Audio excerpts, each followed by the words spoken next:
도대체 왜 우리 일본이 아니라 한국입니까? 50년이라는 세월을 우리가 앞서 달렸는데 왜 지금 세계는 한국을 향해 고개를 숙이는 겁니까? 도쿄 한복판 일본 경제산업성 매티의 긴급대책 회의실에서 누군가의 처절한 절규가 터져 나왔습니다.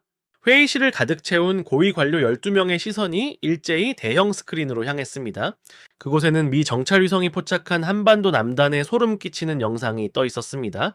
지하 300m 아래 축구장 수십 개를 합친 것보다 훨씬 거대한 미지의 공간, 50년 전 일본이 그저 동굴이나 파는 광업 수준이라며 비웃었던 바로 그곳이 지금 전 세계 에너지 지도를 완전히 새로 그려내고 있다는 사실을 그들은 비로소 마주하고 있었습니다. 질문을 바꿔야 합니다. 제가 나직하게 입을 열자 회의실이 얼어붙었습니다. 저는 일본 경제산업성 자원에너지청에서 30년 넘게 에너지 안보의 최전선을 지켜온 전 수석 심의관 타케시 사토입니다. 그들은 왜 한국이 세계 에너지 공급망의 핵심이자 최전선이 되었는지 묻고 있었지만 사실 그 질문 자체가 틀렸습니다. 비축량 254일분 세계 최상위권이죠. 일본이 50년간 쌓아온 성과입니다. 하지만 국제에너지기구 IEA가 왜 일본을 언급조차 하지 않는지 아십니까? 우리가 왜 최전선이 아닌지가 아니라 한국이 어떻게 그 자리에 올라섰는지가 진짜 질문입니다. 저는 1978년 통상산업성에 입부한 이래 일본이 아시아 에너지의 중심이라는 믿음 하나로 평생을 살아왔습니다. 하지만 오늘 제가 평생을 바쳐 지켜온 그 믿음이 무너지는 소리를 들었습니다. 호르무즈 해협 봉쇄 이후 열린 10번째 긴급회의, 그곳에서 우리가 목격한 것은 한국이 단순히 자원을 사오는 나라가 아니라 자원의 흐름을 통제하고 시스템을 장악한 새로운 질서의 설계자로 변모했다는 냉혹한 진실이었습니다. 한국은 우리가 50년 동안 쌓아온 비축량이라는 낡은 공식의 밖에서 전혀 다른 차원의 해답을 내놓고 있었습니다. 그들은 이미 우리를 넘어섰습니다. 그것도 아주 조용하고 치밀하게. 중동과의 50년 거래 관계는 일본 에너지 안보의 절대적인 기둥이었습니다. 저는 그 기둥 하나하나를 손수 세우고 관리해온 자부심으로 살아왔습니다. 하지만 오늘 도쿄 경제산업성 회의실에서 저는 평생 단 한 번도 마주한 적 없는 도저히 답을 찾을 수 없는 질문 앞에 무력하게 서 있었습니다. 후지사와 차관은 저보다 15살이나 어렸지만 오늘 그의 창백한 얼굴에는 저보다 훨씬 깊은 피로와 공포가 서려 있었습니다. 그는 쥐고 있던 서류를 떨리는 손으로 내려놓으며 다시 입을 열었습니다. 고문님 부디 말씀해 주십시오. 이건 단순한 보고서가 아닙니다. 국제에너지기구 IEA가 공식적으로 발행한 평가입니다. 이미 전 세계 각국 정부의 테이블 위에 올라가 있다고요? 차관님, 이 상황은 저에게도 처음입니다. 제 대답이 끝나기도 전에 회의실 뒷문이 거칠게 열리고 비서관이 허겁지겁 뛰어 들어왔습니다. 그는 손에 쥐인 긴급 속보를 차관에게 내밀었습니다. 차관님, 독일 루프트한자 항공이 보유 항공기 27대의 운항을 전면 중단한다라고 방금 발표했습니다. 여름 휴가철 이후에는 국제선 6대를 추가로 멈출 계획이라고 합니다. 항공유 가격은 지난주 대비 120% 폭등했습니다. 네덜란드 KLM 역시 항공기 60대의 운항 감축을 공식화했습니다. 회의실 내부의 공기가 순식간에 차갑게 얼어붙었습니다. 테이블 위에 놓인 제 수첩 속 숫자들은 이미 의미를 잃어가고 있었습니다. 27대, 60대, 120% 급등. 이런 수치들이 마치 댐이 터지듯 빠르게 움직이는 광경은 제 30년 경력 중 처음 보는 풍경이었습니다. 차관이 다시 저를 향해 몸을 돌렸습니다. 그의 눈빛에는 절박함이 가득했습니다. 고모님, 유럽은 지금 우리 일본이 아니라 한국의 움직임만 주시하고 있습니다. 외신을 보십시오. 비서관이 내민 영국 경제지의 기사 헤드라인이 제 눈을 찔렀습니다. 한국 공급망이 멈추면 유럽의 하늘이 멈춘다. 저는 그 문장을 한참 동안 응시했습니다. 이것이 과장된 표현입니까? 차관의 물음에 저는 무겁게 입을 뗐습니다. 아니요, 과장이 아닙니다. 한국이 현재 항공유 수출량 세계 1위이기 때문입니다. 차관의 미간이 깊게 패였습니다. 일본이 아니고요. 일본이 아닙니다. 한국입니다. 회의실 곳곳에서 낮은 한숨이 터져 나왔습니다. 자원에너지청 야마다 과장이 서류를 뒤적이며 나직하게 덧붙였습니다. 맞습니다, 차관님. 중동의 원유를 받아 항공유로 정제해 전 세계에 공급하는 핵심 허브가 이미 한국으로 넘어갔습니다. 일본도 정유 능력은 있지만 수출 규모와 대응 속도 면에서는 한국이 압도적입니다. 차관이 의자 깊숙이 몸을 묻었습니다. 정적이 감돌았습니다. 그럼 지금 전 세계 정부가 한국산업통상자원부의 발표만 숨죽여 기다리고 있다는 뜻입니까? 그렇습니다, 차관님. 그것이 지금 국제 에너지 시장의 엄혹한 현실입니다. 저는 그 대화를 지켜보며 50년 전 제가 처음 이 업계에 발을 들였던 1978년의 풍경을 떠올렸습니다. 그때 세계 에너지의 중심은 분명 미국과 유럽이었고, 일본은 아시아에서 유일하게 그 테이블에 앉을 수 있었던 나라였습니다. 당시 한국은 그 테이블에 초대받지조차 못한 변방의 나라였습니다. 아무도 한국을 주목하지 않았고, 아무도 한국을 필요로 하지 않았던 시절이었죠. 하지만 지금 그 테이블의 주도권은 조용히, 그러나 완전히 한국으로 넘어가 있었습니다. 그런데 오늘 일본 최고경제부처의 회의실에서 들려온 보고는 그야말로 충격적이었습니다. 전 세계 정부가 이제는 일본이 아니라 한국의 결정만을 기다리고 있다는 사실을 인정해야만 했으니까요. 자원에너지청의 미카와 부장이 무거운 침묵을 깨고 입을 열었습니다. 차관님, 방금 속보가 들어왔습니다. 아랍에미리트 에너지부가 이번 호르무즈 해협 사태와 관련하여 긴급 비축 물량의 핵심 저장 파트너로 한국을 공식 선정했다라고 발표했습니다. 회의실은 마치 진공 상태가 된 듯 고요해졌습니다. 미카와 부장은 떨리는 목소리로 이어갔습니다. 뿐만 아니라 사우디아라비아와도 유사한 협력 방안을 긴급 논의 중이며 쿠웨이트 역시 한국 측과 접촉 준비에 들어갔습니다. 저는 가슴 깊은 곳에서부터 치밀어 오르는 탄식을 억누르며 천천히 숨을 내쉬었습니다. 후지사와 차관의 시선이 날카롭게 저를 파고들었습니다. 타케시 사토, 당신의 50년 경력으로도 대답할 수 없는 것입니까? 일본은 대체 어디에도 없군요? 차관님, 저조차도 지금 스스로에게 똑같은 질문을 던지고 있습니다. 회의실의 모든 간부가 저를 주목했습니다. 제 50년 경력에 대한 무언의 압박이자 질문이었습니다. 그들의 눈빛은 제게 묻고 있었습니다. 당신이 아니면 누가 이 수치스러운 현실을 설명할 수 있겠냐고 말입니다. 후지사와 차관이 의자에서 천천히 몸을 일으켰습니다. 타케시 사토 고문님, 오늘 회의로 이 문제를 덮을 수는 없습니다. 공식 자문을 요청합니다. 도대체 왜 한국이 지금 이 자리의 주인공이 되었는지, 왜 일본은 철저히 소외되었는지 그 답을 찾아주십시오. 50년 전 그 시작을 목격했던 분만이 지금 이 종말을 설명할 수 있을 테니까요. 저는 이미 은퇴한 몸입니다, 차관님. 고문님, 당신은 그 시작을 보셨습니다. 그렇기에 지금 일어나는 이 거대한 변화의 끝도 이해할 수 있는 유일한 사람입니다. 우리 후배들은 그 시작의 맥락을 전혀 보지 못했습니다. 저는 고개를 숙였습니다. 그의 말이 맞았습니다. 역사는 시작을 본 사람만이 그 끝을 온전히 해석할 수 있는 법이니까요. 저는 떨리는 목소리로 답했습니다. 네, 알겠습니다. 제가 답을 찾아보겠습니다. 회의는 오후가 훌쩍 넘어서야 끝이 났습니다. 경제산업성 건물을 나서는 제 발걸음은 50년 전 그날처럼 무거웠습니다. 택시 운전기사가 백미러를 통해 저를 힐끗 보며 무심코 던진 한마디가 가슴을 찔렀습니다. 제 손님 뉴스 들으셨어요? 유럽 항공 대란이라던데. 그런데 이상하죠? 왜 뉴스에서는 온통 한국 이야기뿐입니까? 일본은 도대체 뭘 하고 있는 거죠? 저는 창밖으로 지나가는 도쿄의 풍경을 응시할 뿐 아무런 대답도 하지 못했습니다. 50년 경력에 저조차 답할 수 없는 너무나 아픈 질문이었기 때문입니다. 오후 2시가 지나 도착한 자택에서 아내가 걱정스러운 표정으로 저를 맞이했지만 저는 아무 말 없이 서재로 들어가 문을 굳게 닫았습니다. 창밖의 밝은 햇살과는 달리 서재 안은 지나치게 어두웠습니다. 시작을 본 사람만이 끝을 설명할 수 있다. 그 말이 귓가를 맴돌았습니다. 저는 자리에서 일어나 서재 구석의 오래된 문서 보관함으로 향했습니다. 45년이라는 세월 동안 켜켜이 쌓아온 일본 에너지 정책의 흥망성쇠가 담긴 관료 시절의 기록들이 그 안에 있었습니다. 은퇴할 때 경산성에서 가져온 그 문건들은 저의 자랑이자 이제는 제가 마주해야 할 가장 아픈 역사의 증거물이었습니다. 저는 떨리는 손으로 먼지 덮인 보관함을 열었습니다. 너무나 오래되어 빛바랜 하지만 한국이라는 나라의 부상을 예고했던 그 초기 보고서들을 다시 꺼내 들었습니다. 첫 장에 제가 직접 쓴 요약문이 있었습니다. 한국 정부가 추진 중인 국가 석유 비축 계획은 재정 여건 미비와 기술, 인프라 부족, 그리고 지정학적 불안정성으로 인해 10년 내 완성이 불가능함.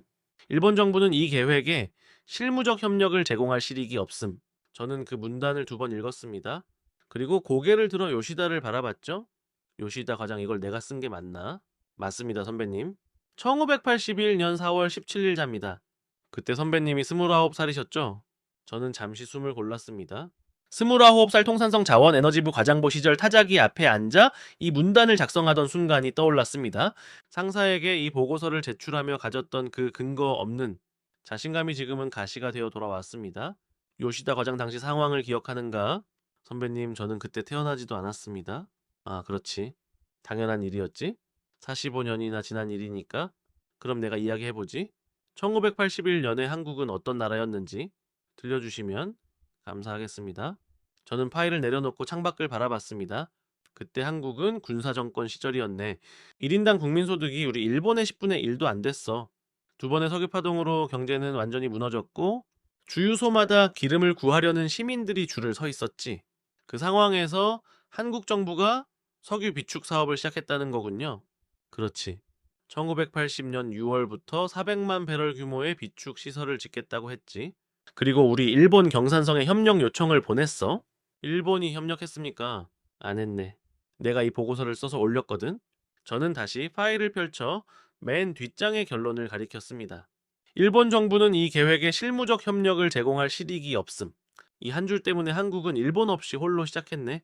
요시다는 서류를 내려다보다 조용히 입을 열었습니다. 선배님, 당시 판단의 구체적인 근거는 무엇이었습니까? 근거야 많았지.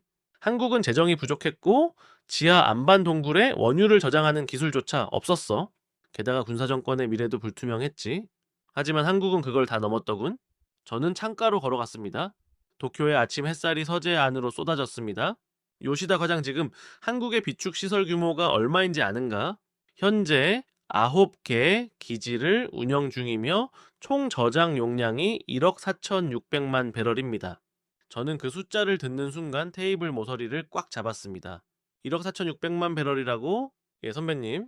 제가 보고서를 쓸 당시 한국이 계획했던 것이 400만 배럴이었네. 지금은 그것의 3배가 넘어 비축 지속 일수는 얼마라고 했지? 108일분입니다. 저는 천천히 의자에 앉았습니다. 무릎에 힘이 풀리는 느낌이었습니다. 요시다 과장, 한 가지 더 묻겠네. 현재 일본의 비축량은 얼만가? 254일분입니다. 네, 일본이 한국보다 46일치 더 많이 가지고 있습니다. 그런데 왜 중동은 일본이 아닌 한국을 선택하는 건가? 요시다는 침묵했습니다. 고개를 숙인 채 서류 가방만을 만지작거렸죠. 그 침묵 속에서 저는 답을 알고 있었습니다.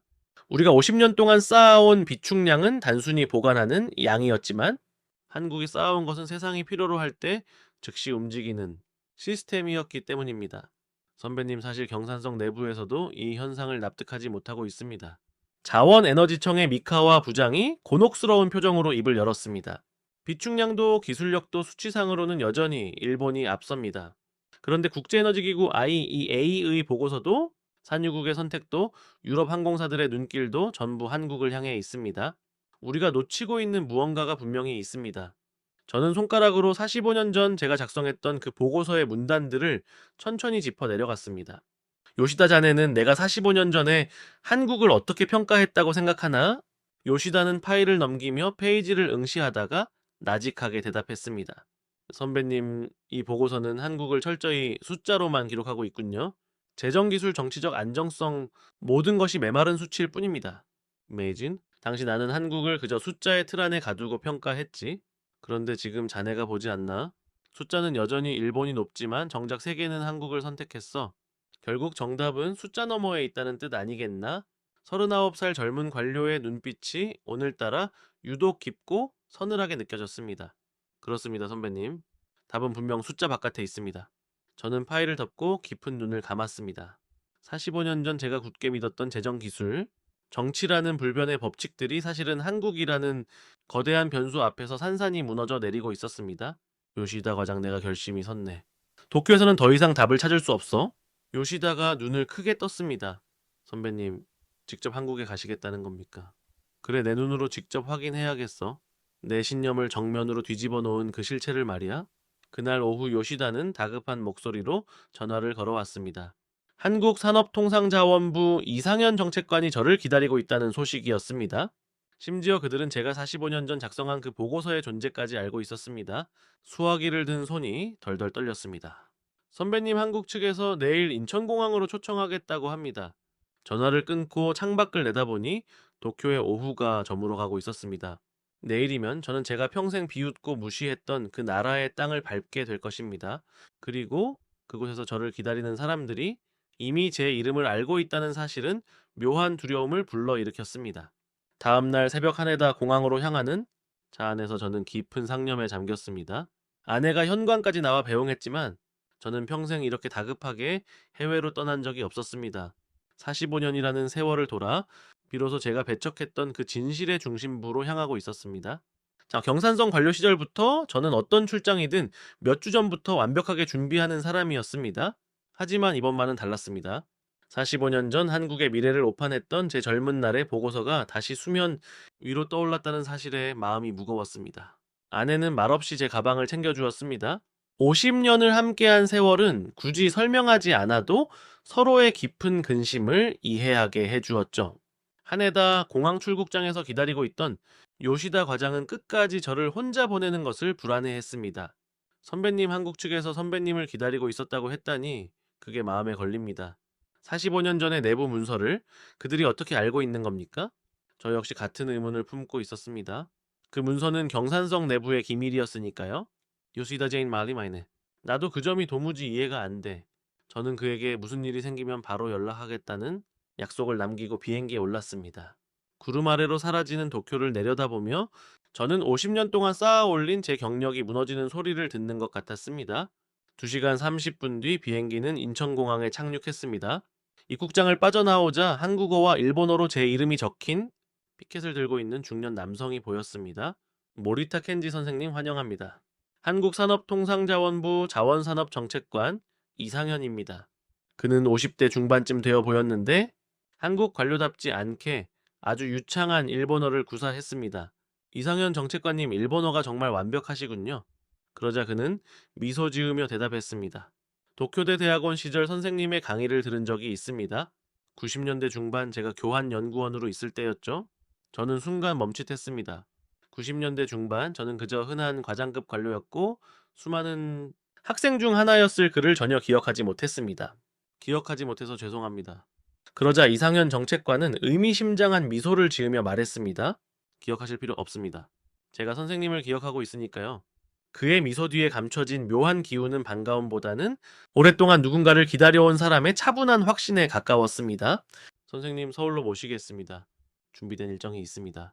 차가 서울로 향하는 동안 저는 창밖으로 빠르게 스쳐 지나가는 한국의 풍경을 멍하니 바라보았습니다.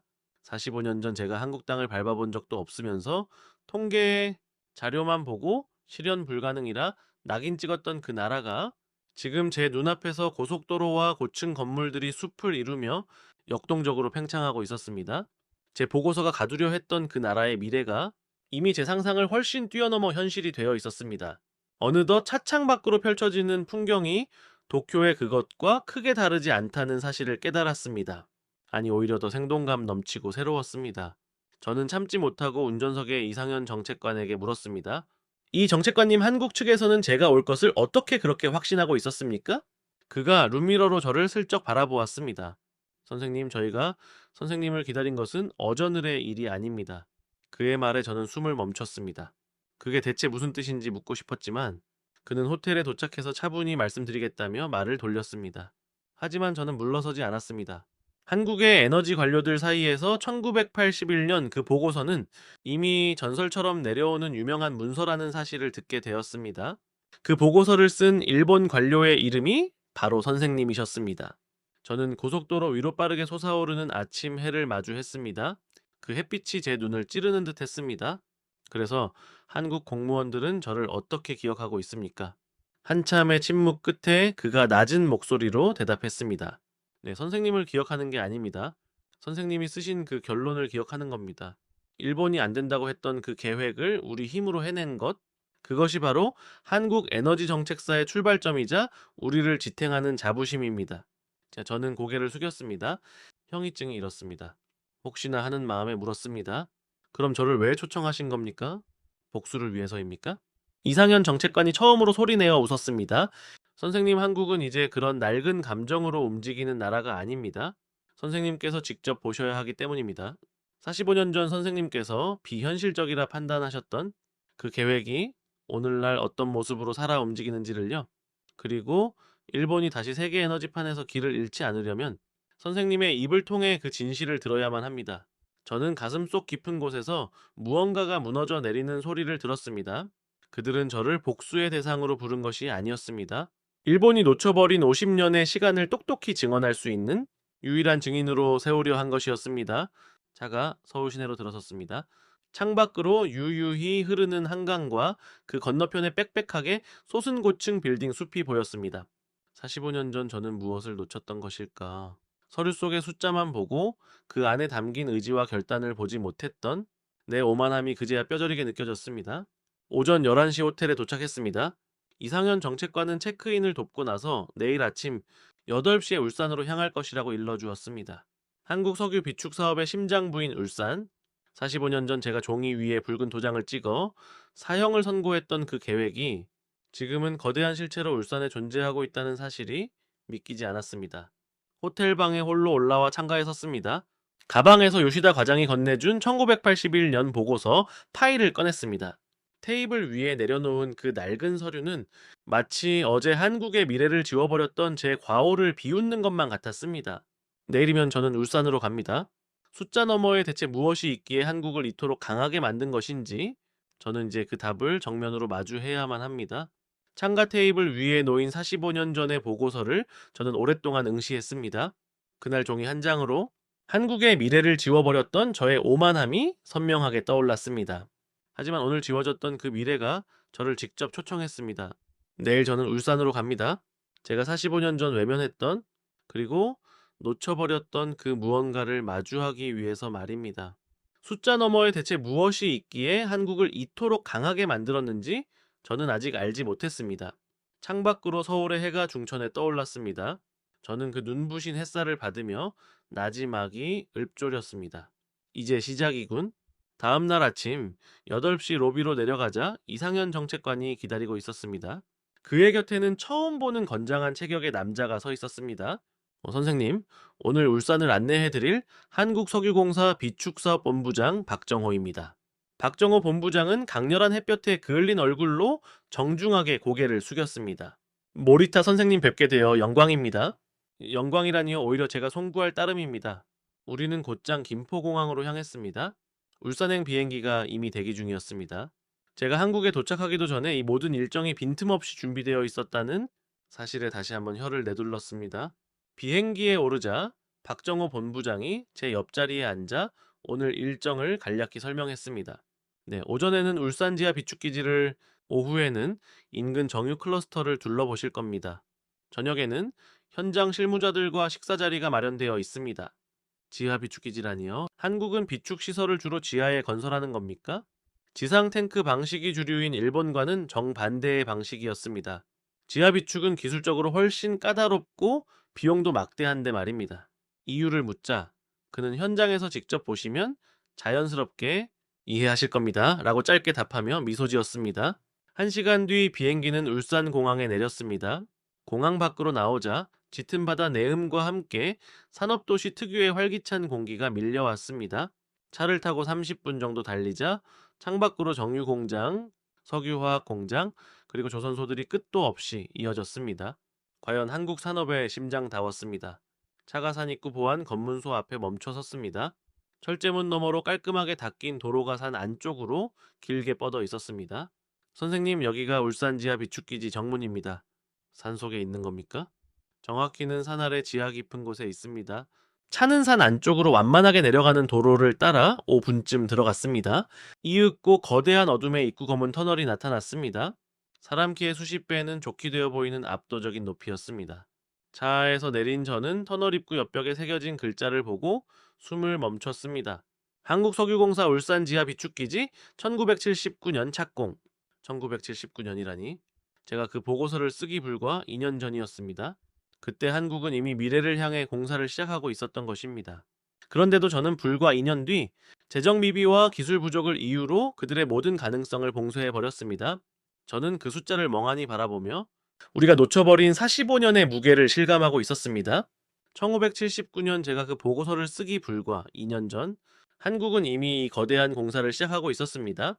저는 그 사실을 까맣게 모른 채 단지 숫자로만 그들을 평가절하했던 것입니다. 선생님 들어가시죠. 박정호 본부장의 안내에 따라 저는 조심스럽게 터널 안으로 걸음을 옮겼습니다.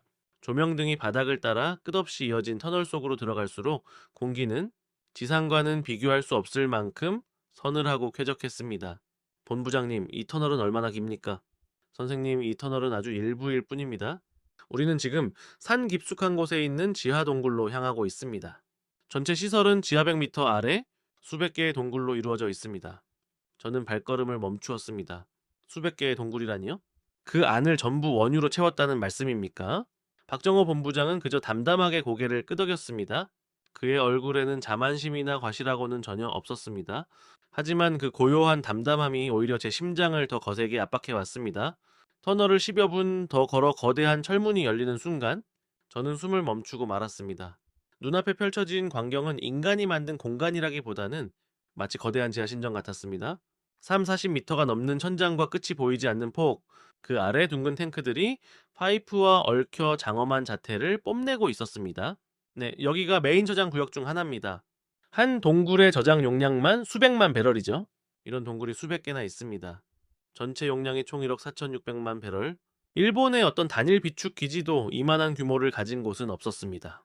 지상 탱크 방식인 일본과 달리 지하 100m 깊이의 이곳은 외부 온도 변화는 물론 테러, 공습 자연재해로부터 원유를 완벽하게 보호할 수 있는 이상적인 환경이었습니다. 최근 호르무즈 사태 이후 정부는 긴급 조치로 추가 비축 기지 건설을 확정했습니다. 중동의 저장 수요가 폭증하면서 민간 상업용 공간까지 대폭 확대하는 중입니다. 박정호 본부장은 제가 이 압도적인 규모를 충분히 체감할 수 있도록 묵묵히 기다려 주었습니다. 저는 그 자리에서 꼼짝도 할 수 없었습니다. 45년 전 제 보고서 한 장으로 한국의 이 위대한 미래를 불가능이라 규정하며 짓밟아버렸던 그 오만이 지금 제 눈앞에서 실체로 증명되고 있었습니다. 제가 상상했던 규모의 3배를 뛰어넘는 위용 앞에 저는 그저 45년 전의 과오를 마주한 죄인처럼 서 있을 뿐이었습니다. 박정호 본부장님, 1979년에 공사를 시작했다라고 하셨죠? 당시 한국 경제 규모로 이 막대한 예산을 감당한다는 건 제 계산으로는 도저히 불가능한 일이었습니다. 어떻게 해내셨습니까? 박정호 본부장은 잠시 침묵하다 나지막이 대답했습니다. 선생님 당시 한국 경제 수준으로는 무리였던 게 사실입니다. 하지만 70년대에 2번의 석유 파동을 겪으며 우리는 뼈저린 교훈을 얻었습니다. 공장이 멈추고 대중교통이 끊긴 그 참담함 속에서 정부가 내린 결론은 하나였습니다. 그게 무엇입니까? 이건 경제 문제가 아니라 생존 문제라는 것이었습니다. 다음에 다시 이런 위기가 오면 우리는 버틸 수 없다. 그러니 무슨 수를 써서라도 비축해야 한다. 그것이 한국이 이 불가능한 공사를 시작했던 유일한 이유였습니다. 생존을 위해서라면 무슨 수를 써서라도 이 비축 시설을 완공해야 한다. 박정호 본부장의 말을 들으며 저는 묵묵히 고개를 끄덕였습니다. 한국 정부는 국방비를 쪼개고 외자를 유치하며 민간 기업들의 분담까지 이끌어냈습니다. 하지만 무엇보다 놀라운 것은 국민들의 지지였습니다. 세금 부담이 늘고 예산이 줄어드는 고통 속에서도 국민들은 이 사업만큼은 포기해서는 안 된다는 공감대를 형성하고 있었습니다. 저는 그 말에 한동안 침묵했습니다. 45년 전 제가 놓쳤던 것이 바로 그것이었습니다. 제 계산기에는 오직 차가운 재정 수치와 기술적 한계라는 숫자들만 찍혀 있었을 뿐, 그 숫자들 뒤에 숨겨진 국민의 불굴의 의지와 국가적 결단, 그리고 생존을 향한 절박함은 단 한 줄도 적혀 있지 않았으니까요. 본부장님, 이 비축 시설을 짓는 동안 일본의 도움을 요청하지는 않았습니까? 박정호 본부장이 저를 정면으로 바라보았습니다. 그의 눈빛에 처음으로 옅은 감정이 서렸습니다. 선생님 1981년에 요청했습니다. 하지만 일본 통산성으로 보낸 협력 요청 공문은 반려되었습니다. 그 거절의 이유가 담긴 문서가 바로 선생님께서 직접 작성하신 그 보고서였습니다. 저는 차마 그의 시선을 맞추지 못하고 고개를 돌렸습니다. 박정호 본부장은 제 침묵을 체근하지 않았습니다. 그저 묵묵히 팩트만을 전달했을 뿐입니다. 그때 일본이 도와주었다면 공사 기간은 절반으로 줄었을 겁니다. 하지만 거절당한 뒤 한국은 결심했습니다. 일본 없이도 우리 손으로 해낸다. 언젠가는 일본이 우리 손을 잡고 싶어 하는 날이 올 것이다 라고 말입니다. 발밑이 꺼지는 듯한 기분이었습니다. 지하 100m 깊은 곳에서 제가 45년 전 내린 오만한 결정이 뼈아픈 실체로 저를 심판하고 있었습니다. 저는 잠시 바람을 쐬고 싶어 밖으로 나왔습니다. 지상으로 올라오자 맑은 울산의 하늘 아래 중동 국기를 단 거대한 유조선이 바다를 가르고 들어오고 있었습니다. 언젠가는 일본이 우리 손을 잡고 싶어 하는 날이 온다. 그날이 바로 오늘이라는 생각에 온몸이 떨려왔습니다. 박정호 본부장과 점심을 마친 뒤 우리는 울산의 또 다른 핵심인 정유 클러스터로 향했습니다. 차창 밖으로 끝없이 이어진 거대한 정유탑과 공장 굴뚝들이 도쿄만 일대의 정유단지를 압도하며 지평선을 메우고 있었습니다. 자, 여기가 전부 정유시설입니까? 네, 울산에만 대형 정유사 3곳이 집결해 있습니다. 원유 처리량은 세계 최상위권입니다. 하지만 선생님, 정말 중요한 것은 우리가 단순 정유만 하는 곳이 아니라는 점입니다. 지하 비축기지의 충격이 차에 가시기도 전에 저는 또 다른 중요한 이야기를 들을 준비를 했습니다. 우리는 곧 첫 번째 정유사 본관으로 들어섰습니다. 그곳에는 전략기획실장 김도현이 정중하게 저를 기다리고 있었습니다. 회의실 창 너머로 보이는 거대한 파이프와 정유탑들의 정교한 얽힘은 마치 살아 움직이는 거대한 생명체처럼 숨을 쉬고 있었습니다. 저는 그 생명력 앞에 압도된 채 비로소 한국이 만들어낸 진짜 시스템을 마주할 채비를 했습니다. 회의실 벽면을 가득 채운 유리창 너머로 거대한 정유 공장의 심장이 뛰고 있었습니다. 수많은 파이프와 정유탑들이 마치 거대한 유기체처럼 얽혀있는 모습은 경이로움 그 자체였습니다. 선생님, 이곳이 저희 공장의 핵심 공정입니다. 원유가 들어와 휘발유, 경유, 항공유, 나프타 등으로 정교하게 분리되는 곳이죠. 김도현 실장은 스크린에 세계 지도를 띄웠습니다. 중동에서 출발한 원유의 굵은 화살표들이 한국을 향해 쏟아져 들어오고 있었고, 한국에서 다시 뻗어나간 화살표들은 유럽, 미주, 동남아시아, 아프리카로 거침없이 이어졌습니다. 보시다시피 한국은 단순히 원유를 수입하는 나라가 아닙니다. 이 원유를 고부가 가치 석유 제품으로 정제해 다시 전 세계로 수출하는 것이죠. 저희 생산량의 절반 이상이 해외로 나갑니다. 그 순간 머릿속에 퍼즐이 맞춰졌습니다. 일본의 정유 산업은 기본적으로 내수 시장을 지키는 방어형이었지만 한국은 달랐습니다. 그들은 자원이 없는 나라의 한계를 오히려 가공무역이라는 거대한 시스템으로 극복하고 있었습니다. 한국 정유 산업이 이런 구조를 갖추게 된 건 언제부터입니까? 90년대 말부터입니다. 자원 없는 나라가 에너지 산업의 중심에 서는 유일한 방법이었으니까요. 그리고 지금 한국은 세계 최대의 항공유 수출국이 되었습니다. 한국 공급망이 멈추면 유럽의 하늘이 멈춘다던 그 영국 경제지의 문장이 왜 결코 과장이 아니었는지 비로소 이해가 되었습니다. 김 실장, 이 시스템을 한마디로 정의한다면 뭐라고 하겠소? 선생님, 저희는 이걸 허브라고 부릅니다. 중동 원유가 들어오는 입구, 정제되는 공장 세계로 나가는 출구, 이 세 가지가 하나로 연결되어 있고, 그 위에 오늘 오전에 보신 울산의 지하 비축기지가 안전장치로 자리 잡고 있는 것이죠. 저는 가슴이 저릿해졌습니다. 일본은 지난 50년 동안 비축량을 늘리는 저장소를 짓는 데 매몰되어 있었습니다. 얼마나 많이 얼마나 오래 버틸 수 있는가가 일본 에너지 안보의 전부라 믿었죠. 하지만 한국은 그 50년 동안 원유가 흐르고 가공되는 허브를 만들어 왔던 것입니다. 비축은 그 거대한 허브를 지탱하는 일부분일 뿐이었고, 저장소와 허브라는 이 좁혀질 수 없는 차이가 바로 50년의 시간을 뒤집어 놓은 근본적인 이유였습니다. 일본이 쌓는 것에 집중할 때 한국은 흐르게 하는 시스템을 설계하고 있었던 것입니다. 저장소에 머물렀던 일본과 모든 것을 연결해 허브로 만든 한국, 그 50년의 시간차가 빚어낸 극명한 결과 앞에서 저는 할 말을 잃었습니다. 김도현 실장이 조심스럽게 제 얼굴을 살폈습니다. 예, 선생님 괜찮으십니까? 저는 천천히 고개를 끄덕였습니다. 괜찮습니다. 다만 오늘 너무나 많은 것을 깨닫게 되는군요. 바로 그때 제 휴대전화가 진동했습니다. 도쿄에서 온발신자 일본 최대 정유사 이데미츠의 아키야마 이사장이었습니다. 모리타상 지금 한국에 계신다는 소식을 들었습니다. 그의 목소리는 평소의 냉철함을 잃고 몹시 떨리고 있었습니다. 일본 에너지 업계 전체가 지금 크게 흔들리고 있다라고 했습니다. 중동 산유국들이 한국과 체결한 조건을 기준으로 일본과의 거래 조건을 재조정하겠다라고 압박해오고 있다는 것이었습니다. 그 조건이라는 게 단순한 거래가 아니라 비축, 정제 공동 트레이딩까지 얽힌 복합적인 구조라 도무지 파악이 안 됩니다. 한국이 도대체 어떻게 그런 관계를 맺은 것입니까? 모리타상, 당신이 한국에서 본 모든 것을 우리에게 알려주십시오. 일본이 뒤처지지 않으려면 선생님의 도움이 절실합니다. 복도 창밖으로 정유 공장의 파이프라인들이 햇빛을 받아 눈부시게 반짝이고 있었습니다. 저는 씁쓸한 확신을 담아 답했습니다. 아키야마상, 일본이 지금 당장 움직이지 않으면 정말 늦습니다. 제가 더 자세히 보고 돌아가겠습니다. 전화를 끊고 회의실로 돌아오자 김 실장과 박 본부장이 저를 기다리고 있었습니다. 저는 이 허브 구조가 정말 한국만의 독보적인 것인지 물었습니다. 다른 나라들도 시도는 하지 않았느냐는 질문에 김 실장이 조용히 입을 열었습니다. 선생님, 싱가포르나 중국도 시도는 했습니다. 하지만 비축 정제 수출 그리고 지리적 안전성이라는 네 가지 요소를 완벽하게 갖춘 나라는 한국뿐입니다. 하지만 무엇보다 가장 중요한 요소가 하나 더 있습니다. 그게 무엇입니까? 제 신로입니다. 기술이나 규모보다 중요한 건 중동 산유국들이 한국을 완전히 믿게 만드는 것입니다. 그 신뢰는 하루아침에 쌓이는 게 아니죠. 그는 내일 오후 서울에서 아랍에미리트 에너지부 차관을 직접 만나보라고 권했습니다.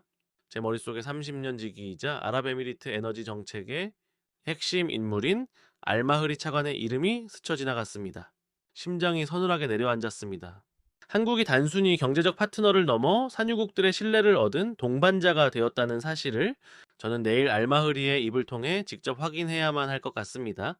마지막 자존심마저 무너질지 모른다는 두려움 속에서도 저는 그 진실을 피할 수 없음을 직감했습니다. 그렇습니다. 알마흐리 차관, 그는 30년 전 처음 만났을 때부터 지금까지 수많은 계약서와 협상 테이블을 사이에 두고 저와 마주 앉았던 사람이었습니다. 하지만 오늘 우리 사이에는 그 어떤 서류도 그 어떤 계산기도 놓여 있지 않았습니다. 오히려 아무것도 없다는 그 공허함이 지난 50년의 세월을 통틀어 가장 무거운 압박으로 다가왔습니다. 알마우리 차관님 정말 오랜만입니다. 그가 따뜻한 온기가 담긴 손으로 제 손을 꽉 잡았지만 그의 눈빛은 30년 전처럼 서늘할 정도로 차분했습니다. 이상현 정책관이 조용히 방을 나가자 창가 소파에 마주 앉은 우리 둘 사이에는 정적만이 감돌았습니다. 모리타 선생 먼저 고맙다는 말을 전하고 싶군요. 일본 에너지 업계의 원로인 선생께서 직접 한국까지 오셔서 눈으로 확인하려 하셨다는 사실, 그 자체로 제게는 큰 의미가 있습니다. 저는 호흡을 가다듬었습니다. 지금 제 마음속은 혼란 그 자체였습니다. 저는 그가 알마흐리라는 것을 확신한 순간부터 줄곧 묻고 싶었던 일본의 자존심을 짓밟는 그 질문을 던져야만 했습니다. 알마흐리 차관님, 솔직하게 말씀드리겠습니다. 저는 지금 극도의 혼란 속에 있습니다. 그래서 차관님께 직접 묻고 싶습니다. 도대체 왜 일본이 아니라 한국입니까? 알마흐리는 즉시 대답하지 않았습니다. 그는 차분하게 찻잔을 들어 차를 한 모금 머금고는 아주 천천히 내려놓았습니다. 그 몇 초의 정적이 제게는 수십 년의 시간처럼 길게 느껴졌습니다. 모리타 선생, 그 대답을 하기 전에 제가 선생께 한 가지 여쭤봐도 되겠습니까? 말씀하시죠. 지난 50년 동안 선생은 저희 아랍에미리트를 도대체 어떤 존재로 생각하셨습니까? 일본의 경제산업성 관료로서, 그리고 에너지 업계의 원로로서 저희를 어떻게 규정하셨는지 솔직하게 말씀해 주십시오. 저는 순간 멈칫했습니다. 어떤 존재라니요? 당혹스러웠지만 저는 정직하게 대답했습니다. 아랍에미리트는 우리 일본에게 있어 가장 중요한 공급국이었습니다. 그가 나직하게 읊조렸습니다. 공급국, 그렇군요. 그는 잠시 고개를 끄덕였습니다. 그 끄덕임에는 동의의 의미가 담겨 있었지만 동시에 묘한 슬픔과 씁쓸함이 묻어 있었습니다. 모리타 선생의 그 짧은 대답 속에 오늘 선생께서 던지신 질문의 정답이 들어 있습니다. 일본은 지난 50년간 저희를 오직 공급국으로만 바라보았습니다. 하지만 한국은 저희를 동반자로 보았습니다. 그것이 지난 50년 동안 쌓여온 차이이자 오늘날 우리가 한국을 선택할 수밖에 없었던 결정적인 이유입니다. 그 말을 듣는 순간 제 손에서 힘이 완전히 빠져나가는 것을 느꼈습니다. 테이블 위에 놓인 제 찻잔이 미세하게 떨리며 찬물을 찰랑거렸습니다. 50년간 일본이 쌓아 올린 에너지 안보의 기둥이 공급자와 수입자라는 그 낡고 오만한 프레임 속에서 서서히 붕괴하고 있었습니다. 모리타 선생, 그 끄덕임은 단순한 동의가 아니었습니다.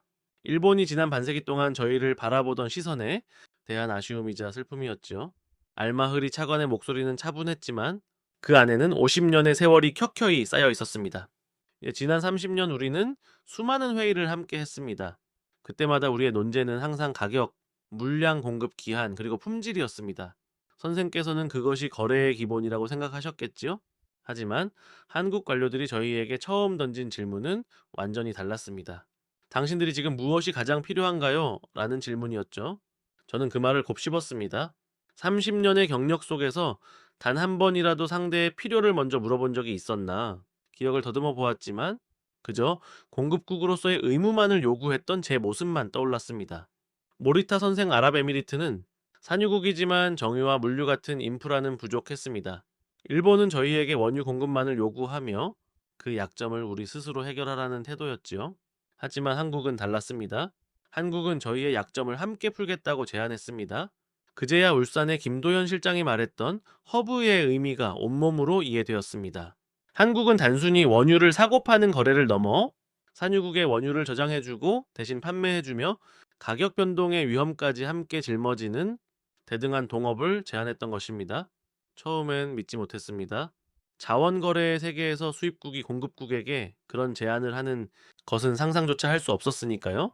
우리는 작은 물량으로 그들을 시험했습니다. 하지만 한국은 매번 약속을 지켰고 우리는 한국의 저장시설을 신뢰하게 되었습니다. 오늘날의 이 관계는 그렇게 묵묵히 쌓아 올린 신뢰의 결과물입니다. 저는 고개를 숙였습니다. 부끄러움이 밀려왔습니다. 알마흐리 차관님, 그럼 왜 일본은 그런 제안을 하지 못한 것입니까? 우리에게도 정유 인프라와 저장 능력은 충분히 있었습니다. 알마흐리는 잠시 침묵하다 조심스럽게 입을 열었습니다. 모리타 선생, 이건 지극히 개인적인 관찰입니다만 일본은 늘 스스로를 저희보다 우위에 두었습니다. 선진국이 개발도상국으로부터 자원을 사오는 구조, 그 오만한 프레임 속에 갇혀 있었지요. 그 관점에서는 우리를 대등한 동반자로 대한다는 발상 자체가 나오기 어려웠을 겁니다. 그의 날카로운 지적은 제 가슴을 관통했습니다. 50년 동안 일본은 선진국이라는 자신의 위치를 지키는 데만 급급했고 바로 그 오만한 거리감이 한국이라는 새로운 동반자가 들어설 공간을 스스로 만들어준 셈이었습니다. 차관님, 그렇다면은 이번 아랍에미리트의 결정이 호르무즈 사태라는 단기적 대응이 아니라 지난 50년의 결과라는 말씀이시군요. 그렇습니다. 이번 사태는 그저 우리가 오랫동안 쌓아온 신뢰와 판단이 세상 밖으로 드러난 계기일 뿐입니다. 저는 눈을 감았습니다. 제가 45년 전 보고서에 적었던 일본의 실익이 없음이라는 그 오만한 판단이 사실은 일본의 가장 큰 실책이었음을 그제야 뼈저리게 인정할 수밖에 없었습니다. 이번 사태는 단지 오랜 시간 우리가 쌓아온 판단이 세상에 드러난 계기일 뿐입니다. 알마흐리 차관의 담담한 답변 뒤로 깊은 침묵이 찾아왔습니다. 창밖으로 보이는 한강 너머, 석양을 등지고 솟아오른 고층, 빌딩 숲은 저곳 어딘가에 한국 에너지 기업들의 본사가 있을 것이라는 사실을 상기시켜 주었습니다. 그제야 저는 45년 전 제가 놓쳤던 본질이 무엇이었는지 뼈저리게 깨달았습니다. 제가 놓친 것은 단순한 통계 자료가 아니라 관계였습니다. 상대를 어떻게 대할 것인가, 어떤 신뢰를 쌓을 것인가. 저는 50년 동안 그 질문을 단 한 번도 진지하게 던지지 않았던 것입니다. 저에게 중동은 오직 자원이었고 한국은 계산기 위의 수치에 불과했습니다. 하지만 한국은 중동을 동반자로, 중동은 한국을 신뢰의 파트너로 대우했습니다. 그 차이가 오늘의 결과를 만든 것입니다. 모리타 선생, 제게 한 가지 부탁이 있습니다. 알마흐리가 다시 입을 열었습니다. 일본으로 돌아가면 이 이야기를 정부와 업계에 꼭 전해달라고 했습니다. 지금이라도 늦지 않았다고. 다만 일본이 먼저 자세를 바꿔야 한다고 말입니다. 공급국을 단순히 자원 공급처로만 보는 시선을 버리고 대등한 동반자로 대우하는 순간 관계는 언제든 새로 시작될 수 있다는 그의 말은 제 평생의 신념을 관통하는 통렬한 지적이었습니다. 만약 일본이 자세를 바꾼다면 아랍에미리트는 다시 새로운 관계를 논의할 의향이 있습니까? 알마흐리는 처음으로 옅은 미소를 지었습니다. 모리타 선생, 우리는 친구가 되고 싶은 모든 나라와 언제든 친구가 될 준비가 되어 있습니다. 네, 우리가 기다리는 것은 오직 일본이 먼저 손을 내미는 것입니다. 우리는 한참 동안 말없이 차를 마셨습니다. 기울어지는 저녁 햇살 속에서 제 손을 내려다보았습니다. 50년 동안 수많은 서류에 도장을 찍으며 오직 일본만을 위해 달려왔던 그 손이 이제는 일본을 위해 다시 손을 내미는 법을 배워야 한다는 사실을 깨달았습니다. 그것이 저 10년 경력의 마지막 과제였습니다. 다음날 저녁 도쿄로 향하는 비행기에 올랐습니다. 인천공항 라운지에서 저를 배웅한 이상현 정책관에게 저는 털어놓았습니다. 지난 45년 동안 내가 쌓아 올린 모든 것이 무너지는 시간이었습니다. 그러자 그는 미소 지으며 대답했습니다. 선생님, 무너진 게 아닙니다. 비로소 새로 보신 것입니다. 그 말이 제 가슴을 울렸습니다. 비행기가 이륙하고 칠흑 같은 인천의 야경이 멀어질 무렵 제 뒷자리에서 누군가 말을 걸어왔습니다. 혹시 타케시 사토 선생님 아니십니까? 돌아보니 40대 후반에 지친 기색이 역력한 서양인 남성이 서 있었습니다. 그는 루프트한자 항공의 유럽 노선 운영 담당 부사장 마르틴 슐러였습니다. 자, 슐러 부사장님, 이런 곳에서 뵙게 될 줄은 몰랐습니다. 그는 잠시 망설이다 제 옆자리에 앉았습니다. 그의 어깨에는 전 세계 항공 대란을 수습해야 하는 거대한 피로감이 내려앉아 있었습니다. 우리는 그렇게 낯선 상공 위에서 한국이라는 나라가 바꾼 세계 에너지의 질서를 마주하며 대화를 시작했습니다. 슐러 부사장님, 한국 정유사들과의 접촉은 좀 어떠셨습니까? 제 물음에 그는 깊은 한숨을 내쉬며 고개를 저었습니다.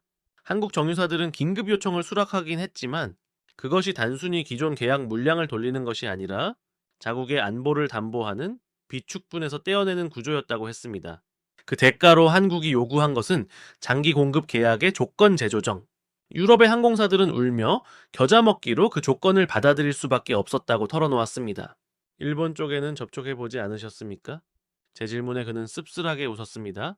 선생님, 일본의 정유사들도 생산은 하지만 그 물량은 대부분 내수용입니다. 아시아에서 수출용 항공유를 단기간에 대규모로 공급할 수 있는 나라는 이제 한국 외에 없습니다. 울산에서 김도현 실장에게 들었던 설명이 귓가에 맴돌았습니다. 저는 슐러 부사장에게 조심스럽게 고백했습니다. 사실 저는 45년 전 한국의 석유 비축 계획을 비현실적이라며 짓밟았던 당사자라고 말입니다. 그는 잠시 말을 잃더니 고개를 숙여 한참을 생각했습니다. 선생님, 저도 고백할 게 있습니다. 저희 루프트 한자도 한국을 그저 가격 경쟁력 좋은 공급업체 중 하나로만 봐왔습니다. 하지만 오늘 보니 그들은 단순한 공급사가 아니라 강력한 협상 상대더군요. 어제 알마흐리 차관이 했던 말, 공급자와 동반자의 차이가 독일 최대 항공사 부사장의 입에서도 똑같이 흘러나오고 있었습니다. 저는 그에게 한국이 지난 50년간 단순히 거래처가 아니라 비축, 정유 공급, 그리고 신뢰가 하나로 묶인 시스템을 구축해 왔음을 설명했습니다. 밖에서 급하게 주문하는 방식으로는 더 이상 답이 없다는 사실을 저와 그는 1만 미터 상공에서 비로소 공유하고 있었습니다. 선생님, 도쿄에 돌아가시면 무엇을 하실 예정입니까? 창밖으로 일본의 해안선이 보이기 시작했습니다. 저는 단호하게 대답했습니다. 일본이 늦기 전에 움직이도록 설득할 것입니다. 이것이 제 50년 경력의 마지막 과제니까요. 알마흐리 차관이 말하더군요. 일본이 자세만 바꾸면 관계는 언제든 새로 시작할 수 있다고. 슐러 부사장도 옅은 미소를 지으며 고개를 끄덕였습니다. 선생님, 저도 유럽으로 돌아가면 비슷한 설득을 해야 할 것 같습니다. 우리 함께 힘내시죠. 비행기가 하강을 시작하며 도쿄의 화려한 야경이 발 아래 펼쳐졌습니다. 이 도시는 여전히 강대국의 위용을 뽐내고 있었지만 오늘 제가 보는 풍경은 왠지 낯설었습니다. 서울과 울산에서 목격한 그 거대한 에너지의 허브, 그 시스템의 중심이 이미 도쿄를 지나치고 있다는 사실을 저는 너무나도 선명하게 느끼고 있었습니다. 이제 일본이 가야 할 길은 과거의 오만을 지키는 것이 아니라 한국이 설계한 그 새로운 시스템의 일부가 되는 법을 배우는 것뿐이었습니다. 도쿄는 여전히 강대국으로서의 위험을 잃지 않은 듯 보였지만 강하다는 것과 세상의 중심에 있다는 것은 엄연히 다른 문제였습니다. 오늘날 세계 에너지의 흐름은 더 이상 도쿄를 거쳐가지 않았습니다. 그 중심축은 이미 서울과 울산으로 완벽하게 이동하고 있었습니다. 하네다 공항 활주로에 비행기가 닿았습니다. 슐러 부사장과 짧은 작별 인사를 나누고 게이트를 나서자 불안한 기색의 요시다 과장이 기다리고 있었습니다. 선배님, 무사히 돌아오셔서 다행입니다. 내일 아침 9시 경산성에서 공식 보고가 예정되어 있습니다. 차관님을 비롯해 이데미츠 아키야마 이사장님 등 업계 최고위층이 모두 참석하실 겁니다. 저는 멈춰 섰습니다. 제 50년 경력의 마지막이자 가장 고통스러운 고백이 기다리고 있었습니다. 공항 밖으로 나오자 차가운 도쿄의 밤바람이 얼굴을 스쳤습니다. 45년 전 젊은 관료의 오만함으로 한국의 미래를 단정지었던 그 젊은 날에 제가 떠올랐습니다. 65이 된 지금 저는 그 모든 과오를 일본 에너지 업계의 수뇌부 앞에서 낱낱이 고백해야만 했습니다. 그것만이 제가 이 생의 마지막으로 일본에 기여할 수 있는 유일한 길임을 알고 있었기 때문입니다. 다음날 아침 9시 3일 전 저를 향해 무거운 침묵을 요구했던 바로 그 경제산업성 회의실에 섰습니다. 오늘은 12명이 아니라 일본 에너지 업계를 움직이는 20명이 넘는 거물들이 저를 지켜보고 있었습니다. 저는 준비해온 두꺼운 자료들을 과감히 내려놓았습니다. 오늘은 수치가 아닌 제 자신의 이야기를 해야 했기 때문입니다. 차관님, 그리고 여러분, 3일 전 이 자리에서 저는 왜 한국이 세계 에너지의 중심인가라는 질문에 답을 하지 못했습니다. 50년 경력의 저조차 그 실체를 보지 못했기 때문입니다. 그래서 저는 한국으로 갔습니다. 그리고 그곳에서 제가 본 진실을 말씀드리고자 합니다. 저는 45년 전 제가 직접 작성했던 한국 석유 비축 계획을 비현실적이라 매도했던 그 낡은 보고서를 테이블 위에 올려놓았습니다. 회의실 곳곳에서 당혹스러운 기색이 역력했습니다.